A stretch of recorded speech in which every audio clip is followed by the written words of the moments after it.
I was kneeling on a slate walkway in Crown Ridge, tapping a soft rhythm on the rim of a wheelchair with 2 fingers. When the boy finally smiled, first one anyone had seen in months, they said. And right then, a voice cut the air like a car horn at midnight. "Get your hands off my grandson." I looked up into Eleanor Ashford's stare pearls at noon posture that said the ground paid her rent, and the 2 security guys in navy blazers started moving like someone pressed play. The kid, Theo, squeezed my fingers and whispered he was teaching me to dance, and I let go slow. Like you set down a violin before a storm, and I walked back to my truck with my pride straight. Because some folks get angriest when you refuse to give them a show, you know what I mean? They moved me off that route by dinner. Yeah, that happened. But the story didn't start in that driveway. Not really. Name's Marlon Reed. Black doctorate in physical therapy. I earned the long way, a small clinic I loved more than sleep, and an ex-partner who drained the accounts and vanished while the lawyers shrugged. Debt stacked up the clinic folded, and I took a sanitation route at 4 a.m. to keep the lights on. Then spent Saturdays at a community center, teaching adaptive dance to kids in wheelchairs. A thing my grandfather would have called medicine, even if no one else did. On the Crown Ridge run, I'd pass the Ashford mansion and see the same picture. Little boy on the porch with a blanket over his lap. Eyes too old for 7 watching cars like TV. He couldn't change. So one morning I drummed a beat on the truck window. He drummed back with a small smile. And a few weeks later, an open gate, a quick stop, a simple hand rhythm on the porch, a smile that cracked the sky, and then Eleanor came storming in like thunder with paperwork. That night, sitting on a thrift store sofa that had opinions, I couldn't stop thinking about the kid. So I did what people with questions do. I looked. 2 years ago, a crash. Theo survives with a spinal cord injury. His mother doesn't. Grandmother steps in and across town. There's the Horizon Harbor Trust, glossy website, glossy photos, numbers that sing a different song. Donations like rivers, outcomes like puddles, vendors with mailbox addresses, gate trainers priced like sports cars, consulting fees tied to a boat slip. I'm no forensic accountant, but I can count. Then the universe laughed a little. Dr. Sienna Park at Harborview Children's Rehab called out of the blue, said she'd heard I did adaptive dance with kids who won't engage, said there's a 7-year-old who refuses to move, or hope would I evaluate. I walked in clean sneakers and a polo that didn't say trash man. And there he was, blanket chin down. Then he looked up, saw me, and said my name like it was the first good thing he'd tasted in a year. And Dr. Park blinked between us. You two know each other. We started where you start when the body's scared. Rhythm in the hands. Breath as a metronome, lateral reaches, turned into drum counts. Jokes that let tears come when they needed to, small pushes that felt like rocket launches. Day 3, he moved his chair 2 inches and looked at me like he'd touched the moon. He told me he used to dance on Thursdays, that Grandma said boys like him don't dance because people will laugh, and I swallowed a fist of anger and said, my granddad danced with a broom handle in a barber shop and nobody laughed because the fade was tight and the beat was right. We'll make our own. Thursday. Dr. Park watched the kid brighten like someone cracked a window. In winter, pulled me into the hall with a whisper. I haven't seen a turnaround like this in 20 years. Document everything. And I said, not just the gains, the isolation, the banned photos of his mom, the canceled classes. And she nodded like a woman who's held too many truths in a quiet file. At night, I kept stitching the trust together on paper. Shell companies with cousins for directors' equipment that never reached clinics, that never quite existed.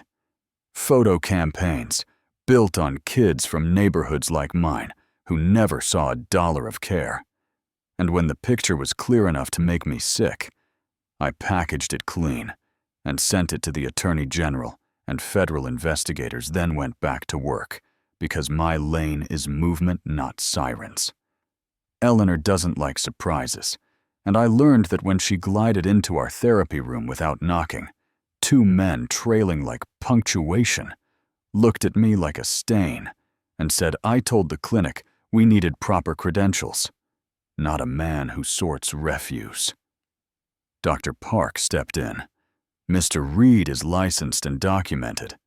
Theo is thriving, and Theo rolled forward 2 inches proud as sunlight.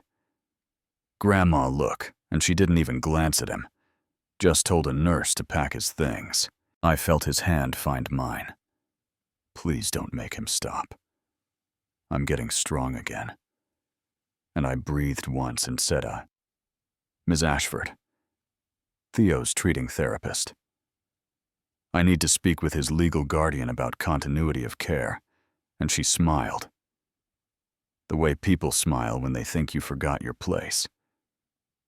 I am the guardian, and I said, my understanding is his father is alive and recognized as primary, unless a court says otherwise.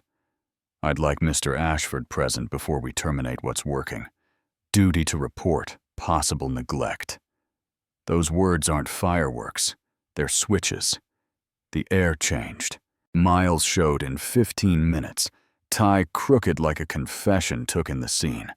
His mother squared like a defendant, me by his boy. And when Theo lit up Dad, he makes me dance. Sitting down, it's awesome. I handed Miles the progress notes. He scanned, eyes wet. Then I slid a folder across the table and said, before we talk about stopping care, there's something else you need to see. And here's the thing. People don't tell you. Exposing a liar doesn't feel triumphant. It feels heavy. But I laid out 5 years of donations. $4 million in trickles out. Relatives as vendors, triple-priced equipment resold to boutique clinics, a consultant paid on a doc, all of it pulled from filings and public records. And I said it calmly, I've already submitted this to the AG and to federal investigators on charitable fraud. I'm not the law. I'm a man who knows patterns. Eleanor went white. Then, warning light red. Called me ungrateful. Told Miles to make me leave, and he didn't look at her. He stared at a payment record with shaking hands and said, Mom, did you steal from these kids? And she said, I optimized expenditures. The world runs on relationships, and I said, the world runs on trust, and Theo, small. Fierce, asked, Grandma, did you lie about helping kids like me? And the room stopped like a music cut. Miles stood with a voice I didn't know he had. We're done. Mom, you're removed from the company and from Theo's care.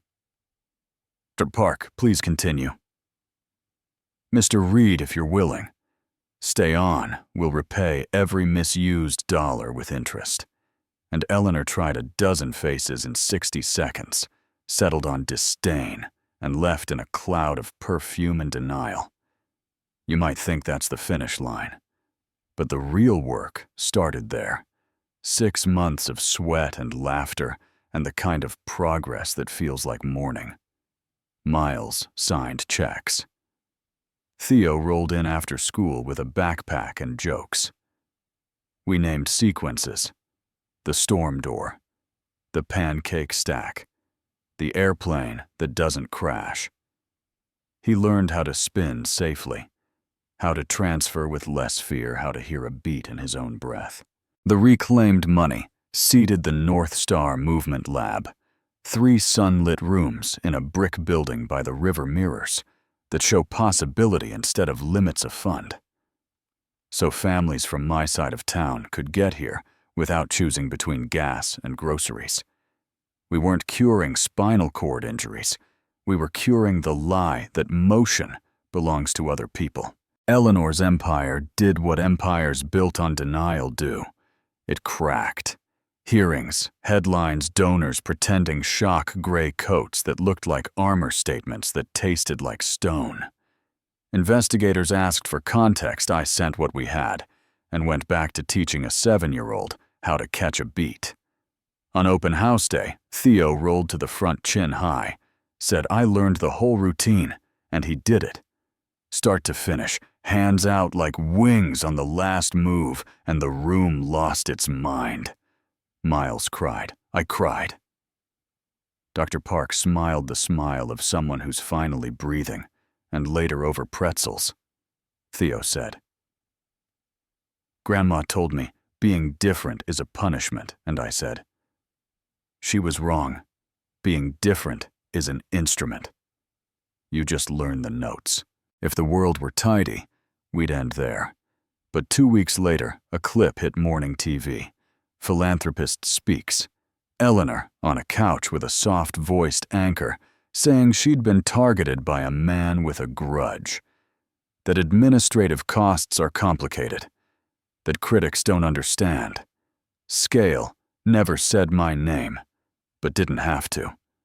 And the comments split like a church pie. Martyr to red tape or thief in pearls. A lawyer filed a motion claiming my involvement compromised Theo's privacy. A blogger called me an opportunist. Someone wrote, funny how he benefited. And if you've lived long enough on my side of the fence, none of that shocks you. Theo rolled into the studio that afternoon. Did our handshake grinned. Did you see me on TV? And I said, I saw a kid who kept a promise to himself. That beats TV. Here's what I know for real. The answer to prejudice isn't fury alone. Fury burns hot, then burns out. The answer is competence that doesn't ask permission. Showing up steady when other people want a scene, building something so useful the folks who called you trash have to drive past and watch their grandkids roll out. Smiling. I'm not a hero. I'm a man who got underestimated on a Tuesday and chose not to wait for Friday to do something about it. Now it's your turn to weigh in. Where's the line between family loyalty and accountability? Is firing Eleanor enough should white-collar harm that steals childhood's face real time? And why do we only believe a poor kid's progress when a guy in a polo says he saw it? Drop your thoughts in the comments. Tell me what justice looks like in your world, where you've seen competence beat status, where someone like you refused to play small and the room had to rearrange, and if this hit home. Subscribe, share it with that one friend who thinks change is a TED Talk instead of a Tuesday, and tell us your line in the sand. Who gets to decide what a life is worth, and what are you going to do the next time someone like Eleanor speaks for someone like Theo? Or someone like me?